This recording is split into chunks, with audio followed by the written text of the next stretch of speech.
Vamos a hablar sobre las diferencias entre el psicoanálisis y la terapia cognitivo-conductual. ¿Qué tipo de terapia sería el más adecuado para ti? Quédate con nosotros para averiguarlo. Esta es una emisión más de su programa donde todo lo vemos con psicología. Seas quien seas, tú y yo tenemos mucho en común. ¿Cómo qué?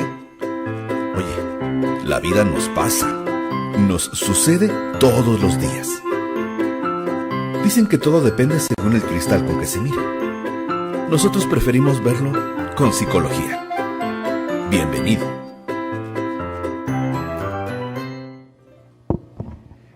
¿Qué tal? Bien, pues el día de hoy vamos a ver este programa que está bastante peculiar. Vamos a hablar de estas diferencias entre lo que es el psicoanálisis y la terapia cognitivo-conductual para ver qué modelo es el que consideran que puede ajustarse mejor a usted. Vamos a hacer un poco de críticas, debate y demás, y para eso trajimos con nosotros a nuestro invitado especial. Él es Charlie Zacarías. Bienvenido. Hola de nuevo, un gusto estar aquí con ustedes otra vez y bueno, pues vamos a ver qué sale de esto. Vamos a ver cómo se desenvuelve todo, a ver si no hay golpes. Qué mal que dejé la cadena allá afuera. Sí, no va a haber show para nuestro público. Bueno, tendrán que conformarse con las palabras. Con puras palabras, está muy bien. Bueno, pues él es Charlie Zacarías, como lo presentamos en el programa anterior, si lo vieron. Si no lo han visto, vayan a verlo. En nuestra emisión anterior lo presentamos como parte del equipo de SMP. Y bueno, el día de hoy viene a platicarnos un poco acerca de lo que es el psicoanálisis y hacer contraste con lo que es la terapia cognitivo-conductual. Muy bien, pues si gustas empezar, Charlie, con platicar un poquito sobre las raíces o los orígenes o lo que es el psicoanálisis. Oye, es de esas cosas que dices, te dieron 2 años de maestría sobre esto y quieres que lo resuma en 5 minutos, pero puede. En 2. Bueno, alrededor de 1850 la escuela francesa tenía sus primeros consultorios de psicología, que todavía no era psicología. Wundt en el 60 crea esto de la psicología experimental. Eso te lo sabes, no estoy reinventando nada, pero los psiquiatras venían de esto de la hipnosis, lo de... Ay, se me acaba de ir esta palabra, cuando te meten un clavo por el cerebro y te escarban un poquito. No recuerdo, pero intervenciones, bueno, son invasivas, sí, ¿no? Bastante agresivas, ¿no? O bastante cuestionables en la actualidad. Correcto, ¿no? Antes de los derechos humanos, antes de que cualquier cosa... Antes de que la ética nos viniera a aburrir nuestra práctica psicológica. Qué mal que los electroshocks todavía se usan, pero qué mal que... Las lobotomías, eso era, las lobotomías, de ahí es de donde viene. Bueno, Freud viene de esta escuela, se educa con uno de los grandes hipnotistas de su tiempo, Charcot, pero Freud era un pésimo hipnotista, entonces pues no siguió por esa vía. Freud crea un poco su vía y termina siendo psicoanálisis. Ese sería como el origen. Freud es el padre del psicoanálisis y en términos reales, todo lo que vino después no es psicoanálisis. Solo Freud hizo psicoanálisis y solo Freud tenía el derecho sobre el psicoanálisis. Ok, bastante interesante. Actualmente mucha gente cree que Freud es el padre de la psicología, pero justo como lo menciona Charlie, es el padre del psicoanálisis. Incluso interesante este dato, ¿no? Freud no sabía hacer hipnosis, ¿no? Él mismo lo admite y dice, pues no se me da bien. Y tiene razón, creo que en ese sentido Freud se ha vuelto más una imagen publicitaria como el Che Guevara al comunismo, que como un auténtico símbolo de algo que nos represente. Uh-huh. Incluso yo, que me identifico como psicoanalista, no estoy del todo de acuerdo con la imagen que se le ha dado a Freud como la cara frontal de todo lo que somos. Claro, definitivamente hay muchas pues cuestiones que vamos a ir revisando, ¿no? a través de este programa, pero bueno, para que la gente que nos esté viendo pues entienda un poquito de dónde viene el psicoanálisis, ¿no? Y muy interesante que pues Freud tuvo que utilizarlo como una línea, ¿no? Diferente porque pues en la práctica del hipnosis pues no fue tan bueno, ¿no? No pudo desarrollarse tan bien. En aquellos tiempos venían de esta escuela de... No recuerdo en este momento qué corriente filosófica era, pero básicamente estaban descubriendo la parte existencial del mundo. Querían ver qué es lo que podían hacer, de dónde veníamos, por qué pensábamos, cómo regresar a las raíces de la filosofía. Y por eso es que el psicoanálisis tiene estos toques que de repente para el público que no se mete tanto en esto, o para aquellos que conocen la psicología por los más media y todo esto, pues se vuelve como místico, cabalístico, un poco más loco. Exactamente. Y bueno, también empezaron estos estudios sobre la conciencia, ¿no? Donde se podría alojar, que venían estas partes de la introspección, ¿no? Que ya, bueno, esto ya no es tanto de Freud, sino ya más en los laboratorios experimentales con Wundt, ¿no? Como Correcto. Lo comentabas. Sí. Entonces, bueno, la parte de Freud que nos comenta Charlie es lo que antecede al psicoanálisis, ¿no? Esos, digamos, que son las raíces o los orígenes.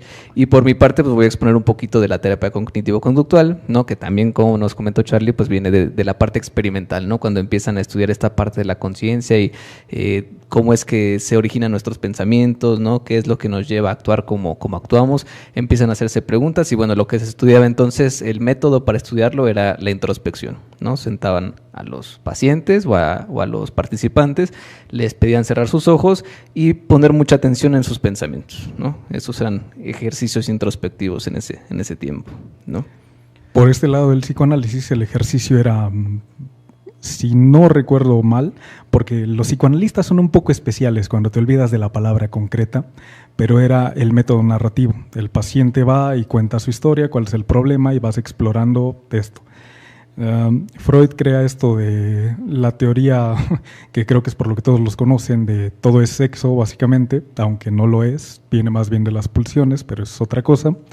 Y bueno, todo lo termina relacionando con pulsiones de vida o pulsiones de muerte. Haces cosas en pos de tu bienestar por las pulsiones de vida y haces cosas en contra de tu bienestar por las pulsiones de muerte, como sería consumo de alcohol, conductas de riesgo, todas estas cosas que vemos como, pues eso te hace daño, carnal. Y aún así lo hacen. Pulsión de muerte. Entonces, esta parte es como una de las bases del psicoanálisis, ¿no? O sea, hay pulsiones, bueno, yo no soy psicoanalista, entonces ahí sí me puedes ir corrigiendo un poco si me equivoco. Pulsiones sería entendido como un impulso, una parte biológica que te lleva a, o ¿qué es una pulsión? ¿Cómo podemos entender una pulsión? ¿Qué es una pulsión? Es como el qué es el ser en filosofía. Okay. Cada uno lo define como mejor le conviene, pero la pulsión básicamente viene a ser un motor, una motivación, una idea que proyecta hacia algún lado. La pulsión tiene que ver sobre todo con el mantenerse vivo o con el deseo, pero deseo en el sentido psicoanalítico, no el deseo común, como aquello que trasciende al impulso. No está regulado por nuestros gustos, no está regulado por la ética, por la moral, por el instinto de supervivencia incluso, sino el quiero. Okay, que ahí es donde ya se avienta el debate interesante, ¿no? Porque entonces, ¿hacia dónde vamos con una pulsión de muerte, ¿no? O sea, pues científicamente no está comprobado que existe un deseo de muerte, ¿no? O sea, y ¿cómo se entendería esta parte, ¿no? O sea, son reflejos, no sé cómo definirlo desde la parte científica o del TCC, ¿no? O sea, un impulso, algo que te activa, es como lo puedo entender, ¿no? Algo que te activa, que te lleva, pero en el camino de algo que te hace mal, ¿no? Que te hace un daño o que te aproxima a un riesgo, muerte, ¿no? Una pulsión de muerte. Hace poco vi un meme que decía, era esto de La vieja confiable de Bob Esponja, no sé si lo ubicas, sí. Y dice, cuando no sabes cómo explicar una conducta de modo científico y la vieja confiable es naturaleza humana. Es naturaleza humana. Esa es nuestra vieja confiable. Apelamos a que por instinto, por naturaleza, queremos destruir al otro, queremos poseer al otro, queremos demostrarle al otro que estamos por encima de él. Guerras, violencia, jerarquía, roles sociales, todas estas cosas que nos dicen, ok, hay una clara jerarquía y se está efectuando de cierta forma, pero ¿cómo lo vamos a proyectar sin tener que matarnos a todos? Sin tener que matar a todos o matarnos entre nosotros mismos. Eso es como las primeras partes identificables de la pulsión de muerte. No podemos negar, aunque de nuevo es como escarbarle mucho, pero que hay una parte de nuestra naturaleza que nos obliga a ser violentos con el otro. Cuando llegamos a un punto tan avanzado en la civilización como es ahora, que estamos vigilados todo el tiempo tenemos a alguien que nos limite, tenemos un montón de leyes, la sociedad en sí es más estructurada, vemos casos como, no sé, los de otros países, Japón, Asia, todo esto, que la violencia ya no es hacia afuera, entonces la violencia vuelve hacia adentro. Creo que en estos tiempos es mucho más ubicable que la pulsión de muerte existe en ese sentido, que nos agredimos mucho más a nosotros, hay mucho más índices de violencia, consumo, sustancias, el self-jit, todas estas cosas, eso sería como la parte identificable. Ahora, motivaciones científicas, pues es como, ¿cómo es que eres consciente de ti mismo? ¿Cómo defines a la conciencia desde la ciencia? Sí, pues no, el estudio de la conciencia no ha aterrizado en algo tan sistematizado como en otras cosas, ¿no? O sea, la conciencia es de las cosas más complejas de entender, ¿no? De comprender cómo se estructura, de dónde viene, cuál es el origen, qué la sustenta, qué pasa con ella al morir, ¿no? Correcto. O sea, son preguntas que no hay respuesta todavía, ¿no? Bueno, científica, ¿no? Sí, cada uno vive de acuerdo a sus parámetros. Claro. En ese sentido, de ahí es donde estarían las pulsiones. Okay. Porque la conciencia te hace o querer vivir o querer morir, pero hay algo que te limita de pues no ir y aventarte a las vías del metro una tarde, básicamente. O sea, de acuerdo con el psicoanálisis, sí hay este impulso por morir, sí hay esta tendencia a la muerte y es natural, por lo que estoy entendiendo, y todos nacemos con ella y todos tenemos un impulso a la destrucción. Es algo así como lo plantea. ¿Quién se libra de morir? No, pues nadie. Es algo que damos por sentado desde el inicio de la vida. Nadie que nazca va a poder evitar la muerte. Entonces, así como naces pues viviendo, también naces con la condena de la muerte. Sería como la relación en ese sentido. Ok, es como un debraye más filosófico, ¿no? Sí se aventó algo Freud. Qué mal que lo dejé allá afuera, pero no se puede por los televidentes. Ok, entonces, ¿cuáles serían los principios básicos del psicoanálisis? ¿En qué empieza a construir Freud su teoría? Freud parte de dos tópicas. Primero crea lo de consciente e inconsciente, que es lo que todos manejan, todos como que conocen y a veces confunden con lo otro. También, si no mal recuerdo, luego introducen una que es preconsciente, pero esa no la dice Freud, sino que es como una acepción más moderna. Digo, por cualquiera que haya escuchado las tres, ¿no? Eso parte pues de lo lógico. Hay una parte de la que eres consciente, que son las cosas que haces, como tengo hambre, quiero comer, y hay otra parte que no es tan consciente, como no sé, no me gustan estos zapatos, voy a ir a pisar algún mojón de perro en la calle o algo así. Esa es la agresión hacia el objeto. El psicoanálisis implicita mucho este asunto de vivir en eterna agresión con el medio o en vivir en eterna defensa con el medio. Luego de eso crea la segunda tópica, que ya es donde viene este sistema del iceberg, que me imagino que es por lo que más lo ubican.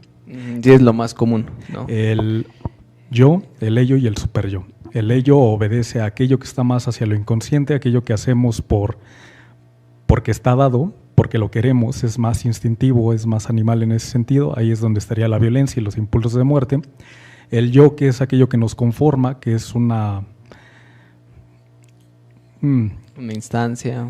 Es que no recuerdo si eran los humanistas o quién lo dice, pero ellos lo definen después como el self. Yo asocio mucho a que el self de ellos es mucho como el yo freudiano. Ese sería como el paralelismo entre uno y otro. Sí, el humanismo lo que busca es la autorrealización del yo, ¿no? Correcto. Y es el self, sí. Justamente. Eso. Y luego está el superyo, que básicamente es la moral y la ética. Tiene que ver más con preceptos morales que con éticos, pero pues ya en estos tiempos se mezclan un poquito, ¿no? Eso. Ok, muy bien. Entonces son estas dos líneas, ¿no? Por una parte la diferencia entre el consciente y el inconsciente, y por otra parte esta triada, ¿no? Entre el ello, el yo y el superyo. La línea de la que parten es esto de que hay una motivación inconsciente usualmente y hay una motivación consciente. A veces pueden coincidir, a veces te impulsan al mismo lugar y a veces están en constante conflicto, que ahí es donde surgen los problemas. Ok. Y ahí es donde vienen las diferencias claras con la terapia cognitivo-conductual, ¿no? Por si no la sabía ya. Pues no hay esta parte, no hay esta diferencia de entrada, pues no hay esta diferencia entre consciente e inconsciente, ¿no? O sea, simplemente son procesos biológicos automáticos como la respiración, ¿no? No estás registrando en todo momento cuánto estás respirando, no, simplemente son procesos automáticos, no, tu corazón funciona de forma automática, tu sistema parasimpático está activado completamente de forma automática y no es como que tú puedas regular, ¿no? Ya después ya vienen otras técnicas que te ayudan pero de forma natural pues no estás consciente, no tienes presente todo el tiempo, ¿no? La respuesta, ¿no? Biológica de tu organismo. Aquí en la terapia cognitivo-conductual pues vienen diferentes olas, se les llama, ¿no? La primera ola, que fue la conductista, ¿no? Cuando empezamos a encontrar cómo explicar, predecir y controlar la conducta, ¿no? La ciencia tiene estos 4 objetivos, ¿no? explicar, predecir y controlar, ¿no? Bueno, describir, explicar, predecir y controlar, ¿no? Si no cumple con ellos, se dice que no es ciencia, ¿no? Entonces, bueno, logramos eso con las conductas, ahí con los estudios de Pavlov, ¿no? Cuando descubre pues, que un perrito se condicionaba con una campana, ¿no? Ya después presentaremos algún estudio de eso interesante, pero empezamos a entender cómo funciona la conducta y empiezan estos programas de reforzamiento, ¿no? Donde, bueno, si a un niño quiero que haga una tarea, pues le voy a dar, por ejemplo, un dulce, ¿no? Y con eso refuerzo la conducta, ¿no? Que ahora la ética ya no nos permite darles dulces a los niños. De hecho, en la SEP creo que ya están contra estos programas de reforzamiento, sí, ¿no? Están haciendo unas campañas contra muchos de los recursos conductistas, ¿no? ¿Cómo extraño al tigre Toño, definitivamente? Sí, también eso era un reforzador para el consumo de alimentos chatarras, ¿no? De glucosa, al final de cuentas. Bueno, todo eso es la primera ola, ¿no? En el modelo. Después viene la segunda ola, que es estos modelos cognitivos, ¿no? Donde empezamos a entender cómo los pensamientos influyen sobre la conducta, ¿no? Y ahí es donde vienen modelos muy interesantes, donde se explica justo lo que tú decías, por qué las personas fuman sabiendo que les hace daño, ¿no? ¿Por qué las personas consumen alcohol o por qué conducen bajo estado de ebriedad sabiendo que es un riesgo importante, ¿no? Y ahí es donde este modelo cognitivo empieza a dar respuestas a todo esto, ¿no? Y ahí es cuando se configura el modelo cognitivo-conductual, ¿no? A través de los pensamientos, como también explicar, describir, predecir y controlar conductas, y cómo explicar, predecir y controlar pensamientos, ¿no? Ahí es donde se configura la base de la teoría cognitivo-conductual. Ya actualmente estamos en la tercera ola, que es con estas, se les conoce como terapias de tercera generación, donde ahora se incluye en el modelo la parte emocional, ¿no? Que también hay muchos estudios acerca de cómo funciona la emoción, ¿no? La parte biológica, la parte fisiológica, y lo mismo, entonces ya podemos describir, explicar, predecir y controlar emociones también. Y solo les tomó 80 años. Nada más, no, nada más. Pero bueno, ya tenemos modelos muy impresionantes, o sea, podemos predecir bastantes situaciones. Si me permites compartirte un ejemplo, una paciente la semana pasada me decía, híjole, es que la semana pasada terminé con mi novio, ¿no? Y le dije, no te preocupes, esta semana van a regresar. No, es que ya me bloqueó de todos lados y que no sé qué. Bueno, le hice unas preguntas y le dije, bueno, esta semana van a regresar, ¿no? Hoy tuve sesión con ella y llega y me dice, estoy confundida. Y le digo, ¿ya regresaste con tu novio? Y me dice, no, pues sí.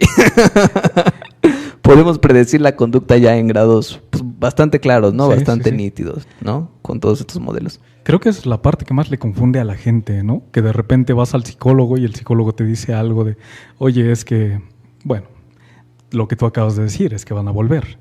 Y luego vuelve la semana siguiente o la siguiente y de repente es como, ¡wow! ¿Cómo lo supo? Exactamente, ven la mente, ¿no? Leen la mente, ¿no? No sé tú, pero yo en ese sentido siempre digo que las conductas humanas, ahí sí viéndome muy conductista tal vez, pero que el ser humano es predecible por naturaleza también. No variamos en nuestras acciones y si tienes una línea clara de actuación, pues no vas a esperar que de repente, si llevas 50 rompimientos y has vuelto 50 veces, no vas a esperar que la que sigue sea la definitiva. Exactamente. Sí, eso que dices es muy, muy claro, ¿no? A través del pasado o la historia podemos predecir la conducta en el futuro, ¿no? Aunque cabe señalar que era la primera vez que terminaban. En este caso. Bueno. Que también se puede predecir. La norma es que cuando se termina una relación por primera vez, la probabilidad de regresar es muy alta. La norma es justamente que sea como el rompimiento de prueba. A ver si de verdad no nos queremos o si nos queremos. Ajá, sí, definitivamente, ¿no? Entonces, bueno, son un poco ya las diferencias, ¿no? De las bases, pues en los principios que sostienen a cada una de las corrientes, ¿no? Entonces, bueno, el TCC, la terapia cognitivo-conductual, le ha hecho muchas críticas al psicoanálisis, ¿no? O sea, sostiene que no existe ninguna parte donde se aloje ese sentido de conciencia o de inconsciencia, o estas instancias que desarrolló Freud. No hay nada que las acompañe, ¿no? O que las sostenga biológicamente o que las explique de alguna otra manera. ¿Tú qué piensas de eso? Muy existencialista, no en el sentido existencialista filosófico, sino existencia. Creo que a final de cuentas partimos del hecho de que ¿qué existe si nos ponemos freudianos otra vez? Eso de entrada. Para seguir la conciencia, bueno, ¿cómo sabemos que no somos parte de una simulación en una computadora? Pues no lo sabemos, nos aferramos a lo que tenemos y esperamos que esto sea la realidad concreta, porque el ser humano, hablando de naturaleza, le teme de una forma desmedida, pero muy, muy desmedida, a la incertidumbre. Y lo cierto es que vivimos rodeados de incertidumbre todo el tiempo. ¿Qué hacemos? Pues te agarras y dices, pues, Dios, las drogas, las creencias, la ciencia, por ejemplo. Creo que sería la crítica contraria, que en estos tiempos no nos deshicimos de la religión, simplemente le pusimos probetas, vasos de precipitado y una bata y ahora creemos ciegamente en estas cosas, que no es un argumento anticientificista, sino más bien es un argumento anticriticismo. Que damos mucho por sentado habrás escuchado esta tendencia moderna de hay 73 géneros. Bueno, ¿cómo lo comprobamos? Pues porque hay más de una persona que se identifica con ello. Hay intereses que obedecen más a la modernidad y la vanguardia y la complacencia de los individuos que nos centremos realmente en resolver un problema. No si tenga sentido lo que estoy diciendo. Sí, claro, porque pues se le apuesta más a las cuestiones pues sí, que generan mayor economía, ¿no? Al final de cuentas, y sabemos que a la ciencia pues poco se le invierte, ¿no? O poco le hacen caso, entonces por eso menor desarrollo. Justamente en esta parte de en qué se aterriza o en qué se sostiene el psicoanálisis, ¿no? Bueno, el TCC se basa en la corriente positivista, ¿no? La corriente positivista dice si algo existe se puede medir, ¿no?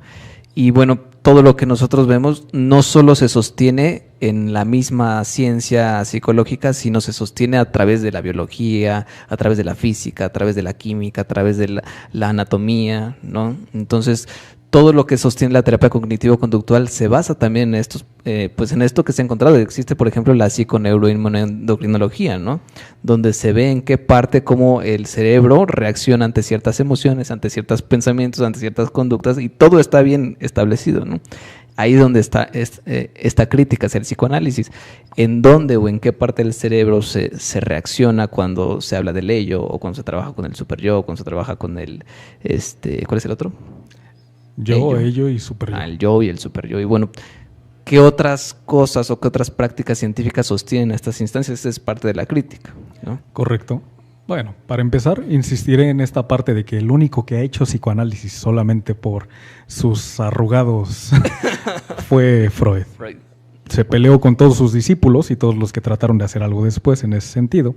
Que digo, a mí me gusta Freud, no es crítica contra él, pero pues sí se estaba, perdón por la grosería, pues estaba pasando de lanza el señor. Uh-huh. Esta parte que me dices creo que tiene que ver más con lo que se desarrolló después. Los no psicoanalistas que eran psicoanalistas implican o implicitan este asunto de las emociones y cómo las involucrábamos, cómo es que afectaban el inconsciente, cómo es, por ejemplo, los estudios de la ansiedad y el estrés son básicamente la base de toda la psicología. De ahí es de donde parte prácticamente ansiedad todo. Y depresión son los más grandes, ¿no? Que explican toda la psicopatología. Y mira, 170 años después, aquí seguimos con exactamente los mismos problemas. Ansiedad y depresión. Esa sería como la base inicial. Con estos psiquiatras como Charcot, que hablaban de esto de las lobotomías y cómo si clavabas en el lóbulo frontal podrías afectar la conducta, cómo se supone que se curaban los trastornos psiquiátricos. Sí, bueno, le quitas un cacho de cerebro, sí, pero ¿qué tanto le quitaste? Esas serían como las bases no tan abrazables, no tanto que le corresponden al psicoanálisis, pero ya desde ahí estamos viendo que hay una parte que sí controla ciertas conductas, bueno, de tu lado conductas, del nuestro ciertos deseos, pulsiones, impulsos, exactamente. Entonces, eso es esa parte. Luego venimos a esto y la pregunta es esa. Si no consideramos las emociones como algo que existe, a pesar de que no las veamos o no las podamos como ubicar específicamente, en el sentido de que una pulsión no es exactamente lo mismo en términos psicoanalíticos, pero se desarrolla más o menos de la misma forma, solo que, insisto, a los psicoanalistas no les gusta que les recuerden que no son únicos y diferentes y que compartimos todos esto, bueno, sí, todos esta gran rama, esta gran profesión. En ese sentido, pues insistiré en que hay una parte emocional, y si hay una parte emocional, pues por algo ustedes en la tercera generación adoptaron esto que nosotros ya veníamos viendo de cómo repercutía en la vida diaria. Desde básicamente el inicio, Freud se abordaba estas partes de lo emocional en mayor o menor medida. Ok. Pues sí, podría ser, ¿no? O sea, definitivamente hay técnicas o recursos que se toman del psicoanálisis, ¿no? Para, bueno, no directamente, porque el psicoanálisis era más como, ¿cómo se llama este? Se me olvidó la técnica de Freud, que era asociación libre, ¿no? Asociación libre, que se la pasaba el paciente hablando todo lo que quería, ¿no? La diferencia aquí es que nosotros lo tenemos estructurado, ¿no? Probado y comprobado, ¿no? Entonces, se elige una emoción y esa emoción, pues, se busca desahogar incluso desde la parte fisiológica, ¿no? Que eso es lo que a mí me parece que le faltó encontrar o establecer a Freud, ¿no? Esa tal vez sea una parte en la que no te pueda decir, aquí es donde está la evidencia científica, pero bueno, no estoy seguro de cómo manejan ustedes esto de los mecanismos de defensa. Nosotros abordamos los mecanismos de defensa como una manifestación del inconsciente, como algo que quiere salir tan desesperadamente que si no lo dejas salir se va a manifestar de otra forma. Ese sería en todo caso esto de lo que estamos hablando, un poco como lo que te decía, de no me gustan estos zapatos, pues voy a ir y voy a arruinarlos a la salida. Okay. ¿Dónde está eso? Pues uno dice, ¿dónde? Y se vuelve reduccionista, porque ahí sí no te puedo decir, aquí está el estudio donde demuestra que las ondas alfa se están viendo alteradas en el momento de esto o que la actividad cerebral del lóbulo frontal está viéndose alterado. Pero nosotros, por ejemplo, en este ejemplo que tú das, nosotros sí podemos explicar en dónde está alojado, ¿no? Es parte de la segunda ola, que es el modelo cognitivo, ¿no? A través del aprendizaje, este niño en algún momento aprendió que al deshacerse de algo podrá venir otro. Pues, si no me gustan estos tenis y los rompo, me compran otros. Ya lo aprendí. Entonces, pues, obviamente es una respuesta lógica, ¿no? O sea, ya no es que hay un impulso que quién sabe dónde se encuentra y hacia dónde actúa, sino es un aprendizaje, aprendizaje vicario, está estudiado, incluso está su parte en el cerebro donde está alojada la memoria, procesos de aprendizaje y funciones ejecutivas, o sea, todo está ya bien como explicado. El buen Vygotsky. El buen Vygotsky, exactamente. En ese sentido, y bueno, ahora que lo decimos así, yo vería como esta diferenciación. Ustedes ven como presente y futuro en todo caso. Nosotros, de la forma en la que lo estás planteando, no diríamos que es algo que aprendió y que busca tanto en ese momento, sino que es una representación de algo que efectivamente o lo traumó, o lo sacudió, o lo marcó, o lo volvió significativo, dependiendo. También tenemos olas y cada uno hace lo que quiere en ese sentido, pero es todo lo mismo. Hubo algún punto de la infancia, casi siempre es todo en la infancia, hablando de otros estereotipos freudianos, son cosas que aprendemos en ese momento y eventualmente se manifestarán como, a lo mejor en estos tiempos, no sé, perdón si eso exista, pero alguien que durante su infancia hizo un berrinche y luego cuando esté en su vida de pareja vuelve a hacer un berrinche, pues no decimos es que eso te funcionó en este momento y vemos la conducta, sino eso ya lo traes desde siempre y es un problema que nunca se corrigió y todo lo contrario, creció y se desbordó. Sí, pero finalmente viene en esta parte del aprendizaje. Como lo dices, pues los primeros 4 o 5 años son cruciales en el aprendizaje. Es cuando el cerebro tiene la capacidad de aprender 6,000 palabras, ¿no? En una velocidad increíble, y a los 15, 20 años intentas aprender 20 en inglés, ¿no? Por más que le estás dando y los verbos irregulares, ¿no? A veces yo no me acuerdo ni del español. Exactamente, ¿no? O sea, a los 5 o 6 años, ¿cómo es que 6,000, 8,000 palabras creo que tiene la capacidad del cerebro de aprender en ese tiempo? Y nosotros a los 15 años con 100 verbos irregulares, no le encuentras ni cómo, ¿no? Entonces, pues sí, definitivamente la programación cognitiva, ¿no? O la estructuración cognitiva que se va dando es súper crucial en las primeras etapas de la infancia, ¿no? Nosotros a eso lo llamaríamos formación en este caso, y tiene que ver, pues justo, ¿no? Somos a final de cuentas mamíferos, que también a lo mejor suena muy cognitivo, pero viene del estilo de crianza, viene de los traumas y viene de todo. Así, poniéndolo de esta forma, yo le encuentro muchas similitudes, nada más es el cambio de palabras y el sentido de dónde viene. Uno viene a hacer con el aprendizaje y desde el psicoanálisis decimos, pues es que no, son pulsiones. Esto te gusta porque sentiste el amor de tu madre y eso te hizo amar esta cosa. Es como tú eres el conducto nada más. Que ahí viene ya también una cuestión de afecto, ¿no? Las cuestiones emocionales, que ahorita vamos para allá, pero nada más para terminar esta parte, bueno, es mi crítica hacia Freud, ¿no? Que a mí me parece que Freud A lo mejor sí vio cosas, ¿no? O sea, definitivamente no creo que haya estado tan perdido, pues, se ha sustentado tantos años, yo creo que algo sí veía. El grave problema es que no lo fijó en la ciencia, ¿no? O sea, no lo estabilizó al grado que pudiera relacionarse con las demás ciencias, ¿no? Como sí lo hace el TCC. Por ejemplo, en la práctica médica, en los hospitales, no aceptan el psicoanálisis, definitivamente, ¿no? O sea, cuando se trata de ayudar a un paciente, por ejemplo, tenemos proyectos de investigación donde buscamos reducir el tiempo de cama de un paciente en un hospital, el psicoanálisis definitivamente no lo aceptan, pero por nada, ¿no? Y el TCC sí, porque justamente se sustenta con las otras ciencias, ¿no? Va tomado de la mano. También hay que mencionar que, bueno, el psicoanálisis no es algo que puedas ir y hacer en 10 sesiones. No puedes ir, bueno, Freud sí lo hacía, sí veía a sus pacientes de lunes a sábado y el domingo, como era judío, pues aplicaba el sabbat y ya, ¿no? Pero en general no vemos tanto a los pacientes con frecuencia, los vemos una vez a la semana, por ejemplo, y los podemos ver de 5 años a 10, 15. Conocí a una persona que llevaba 20 y tantos años en psicoanálisis. Yo creo que eso es muy, muy antiético, pero pues eso ya es un tema aparte, ¿no? Uh-huh. Y esta parte que mencionas creo que tiene que ver con eso también. Digo, como contracrítica sería, si yo estoy haciendo esto y tú me dices que me detenga y yo lo hago, el conductismo tuvo éxito. Porque es algo que le estás pidiendo, es algo que puedes demostrar. Había una conducta, se detuvo la conducta, ¿sí? Bueno, pues tuvo éxito en ese sentido. Obviamente buscamos resultados rápidos, buscamos resultados eficaces y es muy fácil por medio del conductismo, cognitivo-conductual, incluso el cognitivo, aunque sea como el patito feo de ustedes, pues que es demostrable que esas conductas se detienen, ¿no? No hay más conducta, pues entonces tuvimos éxito. Nosotros, ¿cómo demostramos que tenemos éxito? Yo personalmente, sí. Yo personalmente creo que cuando el problema deja de ser un problema para la persona, cuando la persona puede vivir su vida ya sin que le pesen o los recuerdos o los actos o el momento o la idea a futuro, ya en ese momento nos sacudimos las manos y decimos aquí terminamos, pero de otra forma, pues, ¿cómo lo compruebas, no? Para empezar, desde el método científico, una investigación de tanto tiempo y centrada en una persona, pues sería incomprobable. Claro. No puedes no habría recursos que permitan hacer un análisis, ¿no? Exacto, un análisis, ¿no? Como el psicoanálisis de 20 años. Sí, no, definitivamente no. Creo que también en ese sentido tienes razón, parcial.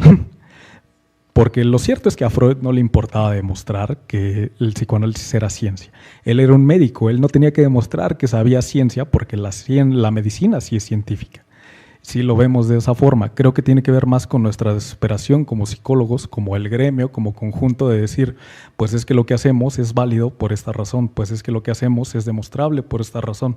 No parte de todos esos, los primeros, los que no eran psicólogos, los que eran psiquiatras, médicos, todas estas personas que decían, pues yo ya viví, hijo, ya tú sigue tu vida. Pero todos los que veníamos después, como por ejemplo, hubo muchas mujeres en el psicoanálisis que en esos tiempos, pues las mujeres no estudiaban, pero ellas continuaron el trabajo de Freud y cómo lo demostraban si no podían acceder a estas cosas. El psicoanálisis, pues sonará feo, pero al psicoanálisis no le interesa validarse como ciencia. Si el psicoanálisis se quiere validar como ciencia, pues ya es... Gestalt, tal vez. Sí, ya sería otra cosa, ¿no? Otra corriente, que justamente eso es parte de la crítica fundamental, ¿no? O sea, ¿cómo demuestras que efectivamente hiciste un cambio, ¿no? ¿Cómo demuestras que efectivamente fue una solución o que realmente estás resolviendo un problema? Y el psicoanálisis dice, pues ahí pregúntale al paciente, ¿no? Él es el que va a decidir si sí funcionó o no. Y pues es muy subjetivo. El simple hecho de que haya una persona estudiada, ¿no?, frente a una persona que va a recibir un servicio de este mismo servidor, pues imagínate, ya le da mucha autoridad, mucho crédito, ¿no? Y es una cuestión muy delicada, porque así el psicoanalista podrá decir rojo y pues el paciente le va a creer, ¿no? Es que esa es la clave. Es justamente, y digo, a lo mejor es desviarme mucho del tema, pero estos casos de, pues sí, propasarse dentro de la iglesia hacia los sectores infantiles tiene que ver con la idea ideal de que el sacerdote tiene poder. Pero ¿quién es quien lo permite? No estoy diciendo que todo sea permitido o que no existan víctimas, porque luego ahí es donde sale la otra crítica, pero en ese sentido hay alguien que está aceptando la autoridad del otro, hay alguien que está dándole el poder a ese, y de nuevo, no somos perfectos y creo que esa debería de ser nuestra carta de presentación. Apelamos al cientificismo, pero ¿quién creó la ciencia? ¿Quién creó la objetividad? La objetividad no llegó de la cuarta dimensión y nos dijo, oigan, existo, háganme caso. Este es el método y este es lo que tienen que seguir. Nosotros la creamos y nosotros apelamos a la creencia de que la objetividad es objetiva, aún sin tener los parámetros que delimiten que algo efectivamente da la objetividad. Insistiré, vuelvo a esta parte. Alguien nos da el poder y alguien nos quita el poder. No es algo que nosotros, saber, háganme caso, soy psicoanalista. Aunque muchos sí. Sí, o sea, definitivamente no podemos. Estoy de acuerdo que hay una parte en la que nosotros cedemos el poder o el control, ¿no? Pero también, pues existen todos estos modelos cognitivos que explican claramente por qué se le da autoridad a otros. Incluso hay una parte biológica, ¿no? Estos experimentos donde ponían a tres, ¿cómo se les llama? Aliados, bueno, que eran parte del experimento, ¿no? Y solo un sujeto que era el participante, ¿no? Entonces, a los 4 los sientan en una mesa, entra otro experimentador, dibuja un triángulo y les dice, esto es un círculo, ¿no? Y los 3 que son cómplices dicen, sí, es un círculo, y el otro se queda, le preguntan qué es, y él, un círculo, ¿no? O sea, él claramente sabe que no es un círculo, sabe que dice dibujó ahí un triángulo, pero al simplemente ver esta presión social, pues eso lo lleva a contestar algo que sabe que no es. Con esta parte de un terapeuta frente a un paciente es exactamente lo mismo, porque detrás de este terapeuta hay maestros, hay estudio, hay escuela, hay miles de científicos que estuvieron aportando, y eso es lo que representa a esta persona, ¿no? De forma inmediata, de forma a priori, ya se le da credibilidad, ya se le da crédito, ya se le da esta cesión de poder, incluso hasta biológicamente, ya no se puede inhibir esa cuestión, ¿no?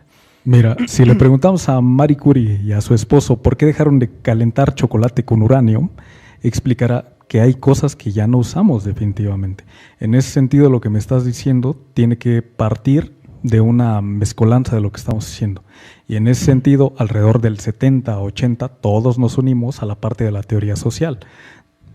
No sé cómo lo manejen ustedes, pero nosotros hicimos mancuerna con la sociología y básicamente explicamos, a lo mejor no sacamos la explicación de la manga, pero otro.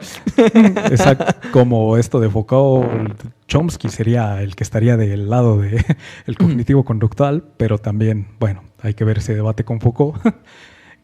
Qué buena zapatiza le pusieron. Bueno, volviendo al tema, hay cosas que no podemos explicar con la objetividad, como esto que estás diciendo, ¿cómo explicamos objetivamente la presión social más que, pues, es influencia conductual? Es influencia de lo que viene de afuera, es influencia de lo que se espera de nosotros, lo que nos enseñan. Pero sí está explicada objetivamente, o sea, al final hay modelos que explican, o sea, yo trabajo mucho en adicciones, ¿no? Y se explica por qué una conducta, hay diferentes variables, ¿no? Desde la norma subjetiva, que es parte de esto, ¿no? Y que vemos por qué la norma subjetiva a unas personas las afecta más que a otras, ¿no? Hay personas que tienen una autoestima, una percepción de autoeficacia, una motivación mucho más fuerte que la presión social les hace cero, ¿no? Les hace nada. Pero hay quienes su autoestima, su percepción de autoeficacia es tan bajita que les dicen izquierda y se van a la izquierda cuando es a la derecha, ¿no? Yo cambiaría eso que estás diciendo, la parte de las emociones, por pulsiones, y es exactamente lo mismo y se explica de la misma forma. ¿Pero cómo las controlas? Es que ese es el asunto. O sea, nosotros no... por ejemplo, vamos a poner a un adolescente de 15 años, vamos a entrar ya con los casos, ¿no? Un adolescente de 15 años que consumió una sustancia que altera la conciencia porque su mejor amigo le dijo, fuma. ¿Cómo lo explicas y cómo lo controlas? Primero, ¿cómo lo explicas? Y ya de ahí, ¿cómo lo controlas con esto de las pulsiones? Acordamos que la ingirió. Sí, consumió. Eso sería, bueno, desde aquel psicoanálisis clásico sería explicado por las pulsiones. La pulsión de muerte ganó en ese momento y se realizó una agresión ante sí mismo. Okay. Desde el psicoanálisis clásico se vuelve más difícil explicarlo, porque entonces se vuelve o te estás atacando a ti, o estás atacando a tu madre, o estás atacando a la figura del padre, pero hay un antecedente de ello que te llevó a eso. ¿Cómo lo explicas? Más o menos sería eso para no ahondar tanto en esa parte. ¿Cómo lo controlas? Lo ideal en adicciones sería no meterte en adicciones. Eso sería como una pregunta trampa en ese sentido. No deberíamos, como psicoanalistas, meternos en adicciones hasta que la adicción no esté controlada, medicada, vista, ya sea por ustedes, cognitivos, psiquiatras, médicos, clínicas especializadas, lo que sea que se necesite para manejar eso, porque lo que se necesita en ese momento es la inmediatez de que no vuelva a consumir, de que no se genere un daño cerebral, no que le preguntes, oye hijo, ¿a quién estás atacando? Oye, ¿por qué te sentiste mal? ¿Y qué representa para ti esta figura fálica de un cigarro? Pues sí, también esa es de otra de las críticas, ¿no? Que se les hace mucho al psicoanálisis. Entonces, ahí es donde yo veo que tienen muchas dificultades, ¿no? O sea, es justo como no aterrizan en otros brazos de la ciencia, o sea, se complican las cosas y dicen, mejor no me meto, ¿no? Tú dime si me equivoco, ¿no? Tienes razón, pero la pregunta debería de ser si como especialistas debemos de abarcarlo todo. Porque también, no sé. Bueno, si nosotros tenemos los recursos para explicarlo, predecirlo y controlarlo, ¿por qué no? Y si tienen todos esos recursos, ¿por qué sigue pasando? No, sí, yo he podido quitar esa conducta en muchos pacientes. ¿Y no se manifiesta como otra cosa? No, porque no. Bueno, te sigo poniendo el ejemplo del adolescente de 15 años, ¿no? ¿Qué fue lo que pasó? Vemos el modelo, ¿no? Que explica esta conducta. Al final de cuentas, hay una cuestión que no te permitió poner un límite. ¿Por qué no te permites poner límite? Porque hay una cuestión de baja autoestima. Y la baja autoestima está modelada en nuestra cultura porque hay una exigencia social a obedecer más a los demás que a ti mismo, ¿no? Desde que somos chiquitos, pretendo no extenderme mucho, ¿no? Cuando somos chiquitos, no sé, tú tienes se te antojan unas galletas, ¿no? Mamá, quiero unas galletas, ¿no? Y no hay dinero, llega el fin de semana, toma tus galletas, por fin juntamos para ellas, llegan a casa, resulta que hay visitas. Pues te guardas tus galletas. ¿Qué te van a decir? O sea, mamá, ¿qué te va a decir? Es que ahí entra todo lo normal, norma cultural. Toda la cosmogonía. Sí, pues sí, invítales, ¿no? Comparte tus galletas. ¿Qué te gustaría decir a ti? No, son mis galletas. Y si te atreves a decir eso, ¿qué te van a decir? Qué envidioso eres, egoísta. Eso, de forma cognitiva, te lleva a aprender que lo que te conviene es no escucharte, no atenderte, no hacer caso a lo que tú quieres. Llevamos al adolescente 15 años, él no quería consumir la sustancia, pero aprendió que lo mejor es obedecer a la presión social. Consumió la sustancia. Creo que ahí estás entrando en esta parte conveniente de abarcar más de eso. Porque, de nuevo, a final de cuentas, la terapia, hasta donde yo me quedé, tú corrígeme, no estoy tan informado de la tercera ola, pero está centrada en el individuo. Los iniciales no consideraban esta parte de cómo afectaba el entorno, cómo afectaban todas estas cosas.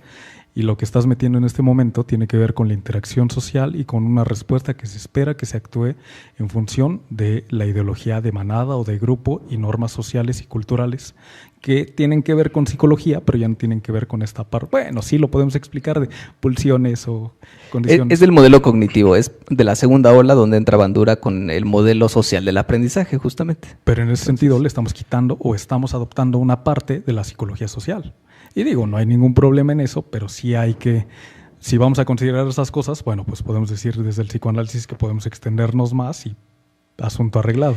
Pero el TCC es parte de, o sea, por ejemplo, yo soy formado en psicología de la salud y la psicología de la salud, TCC, es un brazo de la psicología social. ¿Y que no es parte de la psicología?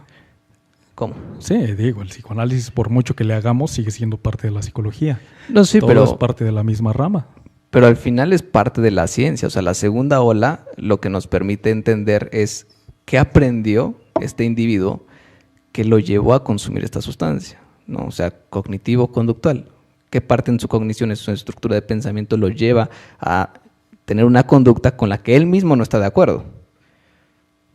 Con eso lo explicamos claramente. ¿Qué hacemos? ¿Cómo predecimos, cómo controlamos la conducta? A partir de ahora le vas a hacer caso a lo que tú quieres. ¿Cómo explicarías en ese caso que hizo algo que no quería? Porque lo expresa. Bueno, obviamente esa es la descripción, pero ¿cómo se explica que alguien haga algo que no quiere? Porque per se tenemos, eso también ya está comprobado, ¿no? Sí tenemos una tendencia al autocuidado, a la protección, ¿no? Y normalmente cuando tenemos estas prácticas de autocuidado, pues obviamente el adolescente no tenía este impulso por consumirla, ¿no? En otro ejemplo habría que ver, ¿no?, si lo hizo ya como una cuestión de regulación emocional o de desregulación emocional, ¿no?, por evadir su realidad. Pero en el ejemplo que expuse fue por presión social, ¿no?, porque alguien más lo llevó al consumo. Ahí es cuando utilizamos el modelo cognitivo, ¿no? Si ya es por una cuestión de desregulación emocional que está consumiendo por evadir su realidad o no poder afrontar un dolor, pues entonces ya nos vamos a la emoción, pero ahí ya no sería cognitivo, ya sería de la tercera ola. Y ahí ya podemos entrar nosotros también. ¿Y ahí cómo entrarían ustedes? Supongamos que es otra vez un adolescente, lo mismo, 15 años, a lo mejor su padre se fue de casa, tendrá un año y medio que no lo ve, ¿no? Y eso lo lleva al consumo. ¿Cómo lo manejarían? Es que volvemos a esta parte de cómo se manifiestan las pulsiones. En ese ejemplo que acabas de poner, sería un error, pero apuntaríamos primero a pues, el padre. La idea de que el padre se fue de casa es como lo salta, entonces vamos a explorar. Un buen terapeuta no debe centrarse en eso que te dicen, sino que debería de explorar todo, pero en general eso es a lo que vas a decir, ok, hay un problema aquí, a lo mejor eso es lo que está afectando a la vida de este paciente, este sujeto, este niño de 15 años que está aquí hoy. Ya en función de eso ves si esto es una manifestación o una representación de esas, pues sí, pulsiones, por seguir con la idea freudiana de ello, o si parte de otra cosa, si se está manifestando alguna otra cosa. No sé cómo lo manejen ustedes, pero nosotros siempre fueron muy claros en la formación de decir el motivo de consulta por el que los pacientes llegan no va a ser el motivo de consulta por el que están ahí. Okay. Entonces nos centramos también en esa idea de qué hay de fondo. Eso es como la base de qué haríamos nosotros. Ver qué hay de fondo, ver si se puede resolver, ver si es un problema latente o activo y pues ya, ¿cómo lo resolvemos? Pues a golpes de palabra. Claro, que es otra de las diferencias, ¿no? En nuestro modelo, no nos vamos más allá de lo que el paciente nos dice. Si el paciente me dice, yo consumí una sustancia y quiero dejarla, definimos la conducta, ¿no?, en términos de frecuencia, cuánto has consumido. Bueno, en el ejemplo que expuse, pues es consumo 1, ¿no? Entonces, el objetivo es llegar a 0, pues es muy sencillo, ¿no? Entonces, aplicamos el modelo y lo sometemos a prueba por un mes, seguimiento a 6 meses, seguimiento a 1 año, donde se estima que si no se repite la conducta hay una extinción. Entonces, así es como lo resolveríamos. ¿Cómo manejan en ese sentido la mentira de los pacientes? Pues con el contexto, bueno, en el caso del adolescente de 15 años, pues sus papás, ¿no? Definitivamente, ¿no? Ya cuando son adultos, pues hablamos mucho de lo que hacemos es quitar este juicio, ¿no? Eso es lo que les permite, mientras menos juzgados se sientan, más honestos son. Esa es la fórmula, digamos. Coincidimos en eso. Uh-huh. Sí, entonces sí, o sea, el terapeuta, y es una de las grandes barreras para que las personas acudan a la terapia, ¿no? Porque hay alguien que tendrá mayor autoridad moral por la creencia de que es un psicólogo y está preparado y todo esto que te había dicho en un principio. Entonces lo cortamos con eso. Aquí yo no te voy a juzgar, ¿no? O sea, aquí yo he escuchado cosas seguramente más graves de las que tú me puedas compartir, entonces no te voy a juzgar, ¿no? Siéntete libre y cuanto más puedas tú, incluso se les da esta premisa, ¿no? Si tú consideras que no puedes abrirte completamente conmigo o puedes explayarte completamente conmigo, tienes el derecho a requerir a otro terapeuta, ¿no? No, muchacho, el problema no eres tú que se dio un toque, el problema es ese señor que se le está cayendo el brazo por inyectarse cosas raras. Ese sí que tiene un problema. Pues Charlie, nos estamos dirigiendo ya al final del programa. Siempre nos falta tiempo. En alguna temporada en nuestro programa solo duraba media hora y nos faltaba tiempo siempre, ¿no? Decidimos extenderlo a 1 hora y a otra. En la vida siempre falta tiempo. Y otra vez nos faltó tiempo. Pues muy ameno, yo creo que me hubiera gustado. Digo, al final fui yo quien expuso algunos ejemplos de casos. Tal vez eso a modo y a forma me permitieron fluir más. Sería bueno que en alguna otra oportunidad seas tú quien proponga ciertos casos y a ver cómo la teoría cognitivo-conductual podría resolverlo, ¿no? Pero tal vez sea en otro programa. Pues a modo de resumen me gustaría que dijeras qué tal te pareció pues este ejercicio, esta experiencia, el compartir tus propuestas con las contrastarlas con TCC, ¿cómo te sentiste? Yo siempre estoy encantado de estar aquí, aunque sea la segunda vez, pero siempre estoy encantado de colaborar con ustedes. Creo que a final de cuentas el peor error en el que podemos caer es decir esto es más efectivo que esto. A algunos les funciona, a otros no, por eso de la adherencia terapéutica, a otras cosas. Hay gente que tiene un carisma tan increíble que aunque la terapia no les funciona, pues el paciente se va a quedar. Y creo que eso es lo que tiene que ver, que cada paciente debería de ser libre de elegir a quién quiere como terapeuta y qué corriente quiere, y es deber de nosotros adaptarnos más que tratar de adaptarlos a ellos. Y también cada terapeuta está en completa libertad de decir, pues esto sí me gusta y esto no me gusta, y ya.